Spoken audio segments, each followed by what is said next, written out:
أما بعد فقد قال الله سبحانه وتعالى في كتابه المجيد بسم الله الرحمن الرحيم أولئك هم الوارثون الذين الفردوس فيها خالدون. سورہ مومنون میں عرض کر رہا تھا کہ اللہ تبارک و تعالیٰ نے جہاں پر مومنوں کی نشانیاں بیان فرمائی ہیں، اللہ نے مومنوں کی نشانیاں بیان فرمانے کے بعد کہا اولئک هم الوارثون، کہ جتنے بھی ہم نے نشانیاں بیان فرمائی ہیں یہ سب وارث ہیں اس چیز کے الذین یرثون الفردوس، کہ جنت الفردوس انہیں وراثت میں ملی ہے۔ اگر وہ ساری نشانیاں میں پھر دوہرا دیتا ہوں، یعنی اللہ نے فرمایا قد افلح المؤمنون الذین هم فی صلاتهم خاشعون، کہ یقیناً صاحبان ایمان کامیاب ہیں، یہ وہ لوگ ہیں کہ جو نماز میں خشوع کرتے ہیں۔ اگر ہم ساری نشانیوں میں دیکھیں، پہلی نشانی بھی نماز کے بارے میں ہے اور آخری نشانی بھی نماز کے بارے میں ہے۔ پہلی نشانی بھی کہا گیا کہ وہ نماز خشوع سے پڑھتے ہیں، اور اس میں نے عرض کیا تھا کہ معصومین نے فرمایا کہ جب انسان کا دل خشوع کی حالت میں ہوتا ہے تو پھر نماز میں اس کی دیگر اعضاء بھی خشوع میں ہوتے ہیں۔ پھر دوسری صفت بیان فرمائی تھی والذین هم عن اللغو معرضون، وہ لوگ لغو باتوں سے منہ موڑ دیتے ہیں، یعنی جو صاحبان ایمان ہیں وہ اپنے وقت کی قدر کرتے ہیں، ایسے فضول کاموں میں وقت ضائع نہیں کر رہے ہوتے۔ اور پھر آگے ان کی نشانی بیان کی گئی کہ صاحبان ایمان وہ کامیاب ہیں کہ دو اپنی شرم گاہوں کی حفاظت کرتے ہیں، اور وہ لوگ زکوٰۃ دینے والے ہوتے ہیں، اور وہ صاحبان ایمان جو اپنی امانتوں کی پاسداری کرتے ہیں، یعنی امین ہوتے ہیں، خائن نہیں ہوتے، اور اپنے وعدوں کا خیال رکھنے والے ہوتے ہیں۔ اور پھر آخر نشانی کا وہ اپنی نماز کے اوقات کی محافظت کرتے ہیں۔ یعنی یہ ساری اللہ نے نشانیاں بیان فرمانے کے بعد کہا کہ یہی لوگ ہیں جو جنت کو وراثت کے طور پر حاصل کریں گے۔ لیکن اس آیت میں جو قابل غور ہے کہ اللہ نے تعبیر یہ نہیں کہا وہ جنتی ہیں، یعنی جنت ان کو وراثت میں ملے گی، اور پھر کہا جنت بھی عام جنت نہیں، جنت الفردوس انہیں وراثت میں ملے گی، اس لیے کہ جیسے جہنم کے درجات ہیں ویسے جنت کے درجات ہیں، اور جو حدیث کے مطابق سب سے بلند جنت کا درجہ ہے اسے جنت الفردوس کہا جاتا ہے۔ اور جو کہا جاتا ہے کہ جنت میں آپ کو دودھ کی نہریں ملیں گی، شہد کی نہریں ملیں گی، شرابت تو ہو رہا ہے، یہ پانی کی نہریں، کہ تو ان چاروں نہروں کا جو اصل منبع مرکز ہے وہ جنت الفردوس ہے۔ یعنی اللہ نے مومنوں کے لیے یہ کہا کہ جو جنت کا سب سے بلند درجہ ہے وہ انہیں وراثت میں ملے گا۔ اب یہاں مفسرین نے کہا کہ وراثت کیوں تعبیر استعمال کی؟ کہا وراثت اسے کہتے ہیں کہ جو کسی کو بغیر زحمت کی چیز مل جائے وہ وراثت ہوتی ہے۔ جیسے اگر کوئی مرحوم کی سے رخصت ہو جائے، بعد میں اسے ترکہ ملتا ہے، کہتے ہیں جی اسے وراثت میں ملا، کیوں؟ اس لیے کہ اس نے اس چیز کو پانے کے لیے کوئی کوشش نہیں کی، یعنی کوشش کسی اور نے کی وہ ساری چیزیں بنانے میں، اکٹھی کرنے میں، لیکن وہ جس کو مل رہا ہے جو وارث بن رہا ہے بغیر کسی مشقت کے، بغیر کسی زحمت کے، بغیر کوئی محنت کی ہے، اسے وہ چیز مل رہی ہے۔ اور یہاں پر اللہ نے کہا کہ ان کو جنت وراثت میں ملی ہے، اور وراثت وہ ہے جسے بغیر زحمت کے مل رہی ہو۔ لیکن مومن جو ہے وہ تو کام کر رہے ہیں، جنت میں ویسے تو نہیں بنتا جاتا، اس کے لیے بہت کچھ کرنا پڑتا ہے، شریعت کے احکامات پہ چلنا پڑتا ہے، محرمات سے اجتناب کرنا پڑتا ہے، تو پھر یہ بغیر زحمت کے تو جنت نہیں ہے جو اللہ کہہ رہے ہیں کہ میں ان کو وراثت میں، یعنی کوئی بغیر زحمت کو ایک چیز مل جائے گی۔ تو اب اس کا جواب یہ دیا جاتا ہے کہ در حقیقت جتنی بلند چیز جنت ہے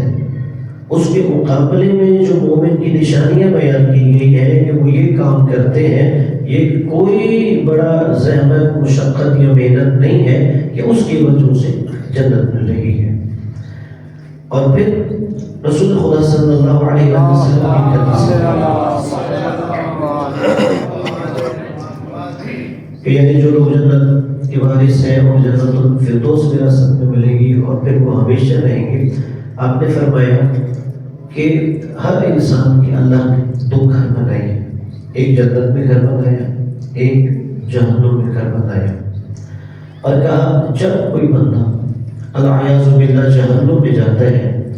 تو پھر اللہ تبارک و تعالیٰ کیا کرتا ہے کہ جو اس کا جنت میں گھر ہے وہ جنتیوں کو ہی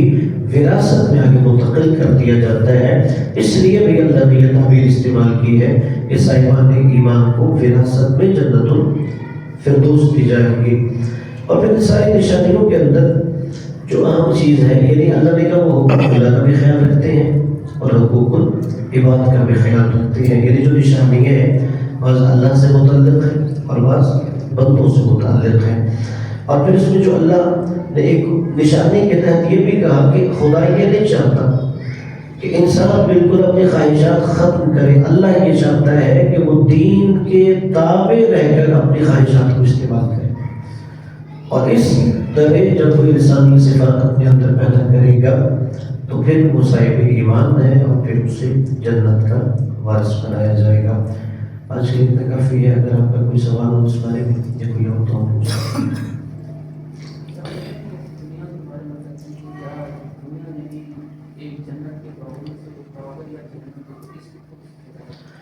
یہ دنیا کے بارے میں نہیں ہے، قبر کے بارے میں ہے۔ القبر اما روضۃ من ریاض الجنہ او حفرۃ من حفر النار، کہ جو قبر ہے یا جنت کے باغوں میں سے ایک باغ ہے یا جہنم کے گڑھوں میں سے ایک گڑھا ہے۔ یعنی اس سے مراد یہ ہے کہ جب انسان عالم برزخ کا زمانہ ہے، یعنی موت سے لے کے قیامت تک، ومن ورائہم برزخ الی یوم یبعثون، یہ اس بات پہ دلیل ہے اس لیے کہ ایک گروہ ایسا بھی ہے جو اس بات کا معتقد ہے کہ جب انسان مر جاتا ہے، مرنے سے لے کے قیامت تک کا جو زمانہ ہے وہ کہتے ہیں کہ ایک انسان دین کی کیفیت میں ہوگا اور وہاں پر کوئی عذاب نہیں ہے یا کوئی جزا نہیں ہے۔ لیکن یہ جو حدیث ہے یہ اس چیز کی طرف اشارہ ہے کہ انسان کے مرنے کے ساتھ ہی یا تو اسے جنت کی نعمتوں سے لطف اندوز ہو رہا ہوتا ہے، یا جو جہنم کا اعوذ باللہ عذاب ہے اسے ملنا شروع ہو جاتا ہے، یا قبر یا جنت کے باغوں میں سے ایک باغ بن جاتا ہے، تحت نگاہ کشادہ ہو جاتی ہے، یا وہ جہنم کے گڑھوں میں سے ایک گڑھا ہو جاتا ہے۔ لیکن یہ چیز عرض کر دوں کہ پھر اس پر ایک یہ اعتراض کرتے ہیں کہ قبر میں تو اس کی مثلا ہڈیاں بھی نہیں ملتی، وہ انسان تو مٹی کے ساتھ مٹی ہو جاتا ہے، تو پھر وہی قبر کیسے جنت ہے یا کیسے اس کے لیے جہنم بن رہی ہے؟ اس میں یہ ہے کہ جو اصل جزا یا سزا ہے وہ جسم کو نہیں روح کو محسوس ہوتی ہے، یعنی خوشی کا احساس ہے، غمی کا احساس ہے یا دیگر تمام احساسات ہیں وہ روح کو ہوتے ہیں۔ اب چونکہ روح فنا نہیں ہوتی اور روح ان چیزوں سے مستفید ہو رہی ہوتی ہے، نیک ہے تو جنت کی جتنی نعمتیں ہیں، اور اسی طرح اگر بری ہے تو اسے عذاب دیا جائے، یعنی یہ قبر کی حالت میں جزا یا سزا پر دلالت کرتی ہے۔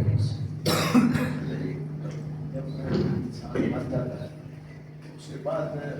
اب ایک آدمی وہ آج مرا ہے، 100 سال بعد مرے گا، 100 سال پہلے مر گیا،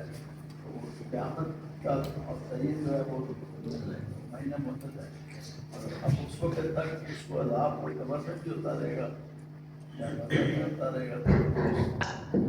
ان کا سوال یہ ہے کہ ایک انسان کا انتقال ہو گیا ہے، اب جو عالم برزخ ہے، کسی کے عالم برزخ چھوٹا زمانہ ہے اور کسی کے لیے طولانی ہے، جو ہم سے پہلے ہزاروں سال گزر گئے ان کا عالم برزخ طولانی ہے۔ اسی طرح جو ہمارے بعد آئیں گے، مریں گے بھی ہمارے بعد، ان کا عالم برزخ چھوٹا ہو جائے گا۔ تو کیا یہ سارے عرصے میں ہی یہی کیفیت رہے گی؟ ہاں جی، روایات میں یہی ہے کہ جو انسان عالم برزخ میں ہوگا وہ ساری کیفیت میں یہی ہے۔ پھر اس میں کچھ ایسی بھی روایات ہیں کہ کچھ لوگ ایسے بھی ہوتے ہیں کہ جو ایک نیند کی کسی کیفیت میں ہوتے ہیں، یہ وہ لوگ ہیں کہ جن کی تقریباً نیکیاں جو گناہ برابر ہوتے ہیں، تو اللہ تبارک و تعالیٰ وہ حساب و کتاب قیامت کے دن پہ لے جاتا ہے۔ پھر اس میں بھی یہ ہے کہ جب جو عالم برزخ ہے وہ کس چیز پر منحصر ہے، عقیدے پر یا عقیدے اور عمل دونوں پر۔ اس میں بھی پھر جو علماء تشیع ہے انہوں نے روایات کی روشنی میں دو گروہ علماء کی، ایک وہ کہتے ہیں کہ نہیں، عالم برزخ انسان کے عقیدے پر منحصر ہے، کہ اگر ٹھیک ہے عقیدہ تو پھر عالم برزخ میں جو ہے وہ نعمتوں سے مستفید ہو سکتا ہے۔ اور انہوں نے اس کی دلیل یہ بنائی کہ مثلا روایات کے اعتبار سے اگر اس نے نماز اس کی ہے قضا تو وہ کوئی اور بھی اس کے جیسے بڑا بیٹا واجب ہے یا ورثہ ادا کرتے ہیں، دیگر واجبات ہیں، روزہ حج ہے، اسی طرح اگر کوئی بندے کے حقوق میں کوتاہی تو اس کے ورثہ اس کی تلافی کر دیں تو یعنی وہ چیزیں معاف ہو سکتی ہیں. تو اس لیے گویا ایسے انسان کو قیامت تک اللہ نے ڈھیل دی ہوئی ہے. تو وہ پھر وہ کہتا ہے کہ اس چیز پہ منحصر ہے کہ یعنی اگر عقیدہ ٹھیک ہے تو آپ عالم برزخ ٹھیک گزار سکتے ہیں. مگر دوسرا گروہ کہتا ہے نہیں، کچھ ایسے روایات بھی ملتی ہیں کہ جو عقیدے کے ساتھ یہ ظاہر کرتی ہیں کہ انسان فشار قبر یا علیہ باللہ عذاب قبر سے کیسے محفوظ رہ سکتا ہے. اب چونکہ وہاں پہ کچھ اعمال بیان کیے ہیں کہ یہ عمل کرو گے یا اس چیز سے اجتناب کرو گے تو وہاں آپ عذاب قبر سے بچ سکتے ہیں. تو کہتے ہیں اس کا مطلب یہ ہے اگرچہ ہمیں تھوڑی چھوٹ دی گئی ہے کہ بندہ خود نہیں کیا ورثہ بھی کر دیں یا وراثت میں سے وہ کروائی جائے، تو لیکن پھر بھی وہ روایات بتاتی ہیں کہ انسان کے عمل کی بھی بات پوچھ ہوگی. ان میں سے ایک مشہور حدیث جو حضرت امام جعفر صادق علیہ السلام کہ آپ نے خوشیوں کو مخاطب کرتے ہوئے فرمایا تھا کہ یعنی تم نے عالم برزخ کا خود انتظام کرنا ہے اپنے عمل کے ذریعے، اور قیامت کے دن ہم تمہاری شفاعت فرمائیں گے. اس لیے جو شفاعت کا مرحلہ ہے وہ قبر میں نہیں ہے، عالم برزخ میں نہیں ہے. شفاعت کا مرحلہ قیامت کے بعد ہوگا. تو اللہ تبارک و تعالیٰ ہم سب کے گناہوں کو معاف فرمائے.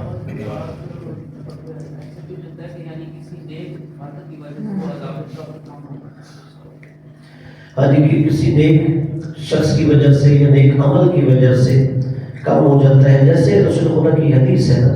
اذا مات العبد انقطع عمله الا عن ثلاث، کہ جب بندہ مر جاتا ہے اس کا عمل منقطع ہو جاتا ہے مگر تین چیزیں جو ہے اس کی وجہ سے اسے ثواب ملتا رہتا ہے. اور اسی سے متعلقہ ہم کر کے کہتے ہیں کہ اس کے قبر میں عذاب میں تخفیف ہو گئی یا وہ پہلے ہی نہیں تھا تو اور زیادہ اسے نعمتیں ملنا شروع ہو گئی. اس میں رسول خدا نے جو تین چیزیں بیان کی، ایک ولد صالح یدعو له، اگر پیچھے وہ نیک بیٹا اولاد چھوڑ گیا ہے یا بیٹی ہے یا بیٹا جو بھی نیک اولاد ہے اس کے لیے دعائیں خیر کرے. اگر اس کے لیے دعا کر رہی ہے یہ مرنے والے کے لیے عذاب میں تخفیف کا باعث بنتی ہے، یا اور اگر پہلے ہی نیک ہے تو اس کے لیے اللہ کی طرف سے نعمتوں کے حصول. دوسرا یہ ہے صدقۃ جاریہ، اگر کوئی صدقہ جاریہ ہے جیسے جناب صاحب نمانہ صحابی رسول ہیں، انہوں نے رسول خدا سے عرض کیا کہ یا رسول اللہ میری والدہ کا انتقال ہو گیا ہے، میں ان کے سارے ثواب کے لیے کوئی عمل کرنا چاہتا ہوں. یہ ہم سب کے لیے بھی دعوت فکر ہے، یعنی ہم صرف مخصوص چیزوں کو صدقہ سمجھتے ہیں. تو رسول خدا نے اسے کیا عمل دیا؟ رسول خدا نے فرمایا ایسے کر کہ عرب میں پانی کی قلت ہوتی ہے، لوگوں کو پانی کے حصول میں دشواری ہوتی ہے، تم اپنی والدہ کے ایصال ثواب کے لیے ایک کنواں کھدوا دو، تو یہ تمہاری والدہ کے لیے ہمیشہ ہمیشہ ثواب کا سبب بن جائے گا. اور اسی طرح اور علم ينتفع به، تیسری چیز یہ ہے کہ وہ بھی کوئی ایسا علم چھوڑ کے جائے جس سے لوگ فائدہ اٹھائیں. تو یہ چیزیں ہیں جو انسان کے لیے مزید عالم برزخ میں نیکیوں کے حصول کا سبب بنتے ہیں. سوال جو ہے ان کے لیے وہ اپنے وقت کے مسلمان. ہاں جی، اب دیکھیے یہ ہے کہ جو غیر مسلم کے بارے میں سوال ہے کہ ان کا کیا ہے. ایک یہ کہ وہ اعلان اسلام سے پہلے کا زمانہ ہے یا اعلان اسلام کے بعد. اسلام کے بعد کے بارے میں واضح ہے وَمَن يَبْتَغِ غَيْرَ الْإِسْلَامِ دِينًا فَلَن يُقْبَلَ مِنْهُ وَهُوَ فِي الْآخِرَةِ مِنَ الْخَاسِرِينَ، کہ یعنی جو اسلام کے علاوہ کسی اور دین کی پیروی کرے گا اللہ نے کہا فَلَن يُقْبَلَ مِنْهُ، اس کا عمل قبول نہیں کیا جائے گا. وَهُوَ فِي الْآخِرَةِ مِنَ الْخَاسِرِينَ، اب اللہ نے دنیا میں نہیں بات کی کہ آخرت میں وہ بندہ خسارے اور گھاٹے میں رہنے والا ہوگا. اب یہاں پہ ایک چیز ہے، ایک ہوتا ہے انسان قاصد، ایک ہوتا ہے مقصر. قاصر وہ ہے کہ اس کا حق کا پیغام ہی نہیں پہنچا، اسے اسلام کا ہی نہیں پتا، قرآن کا ہی نہیں پتا، امام کا ہی نہیں پتا. ایسے انسان کی بخشش ہو سکتی ہے، وہ کافر بھی ہوتا ہے. مثال کے طور پر جیسے برازیل کے ایمازون کے جنگلات ہیں، وہ قبیلہ اپنے سے باہر نکلتا ہی نہیں ہے. اب وہاں پہ بھی ایک حجت ظاہری ہے، ایک حجت باطنی ہے. یعنی اب کیا ہے، اللہ نے عقل کی صورت میں حجت دی ہے.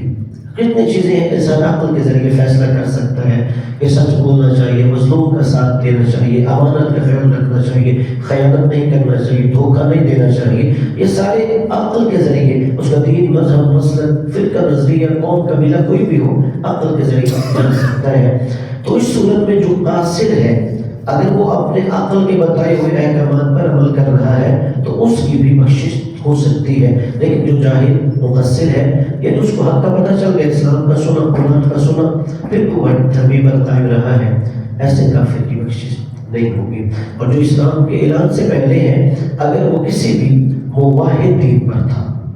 جیسے دین ابراہیمی ہو، دین موسوی ہو، شریعت عیسیٰ علیہ السلام ہو، تو اس کی بخشش ہو جائے گی جب تک وہ اس اصل دین پر قائم ہے۔ اور صرف یہ اسلام نے باقی دینوں کو منسوخ کیا ہے، اور ان سے پہلے جتنے ادیان تھے انہوں نے باقی ادیان کو منسوخ نہیں کیا۔ اور اس کے لیے کہ جیسے حضرت عیسیٰ علیہ السلام آخری نبی تھے، شریعت تھی، لیکن ہمارے نبی کے آباء و اجداد جناب عیسیٰ کی شریعت پہ تو نہیں چلتے تھے، وہ دین ابراہیمی کے پیروکار تھے۔ کہتے ہیں اس بات کی دلیل ہے یعنی جو لوگ اصل دین ابراہیم پر تھے ان کا بھی عمل قابل قبول تھا۔ یہ صرف اسلام کی خاصیت ہے، اسلام نے تمام شریعتوں کو منسوخ کیا۔ صلوات بر محمد اللهم صل على محمد وعلى محمد، الہی تجھے واسطہ محمد وعلى محمد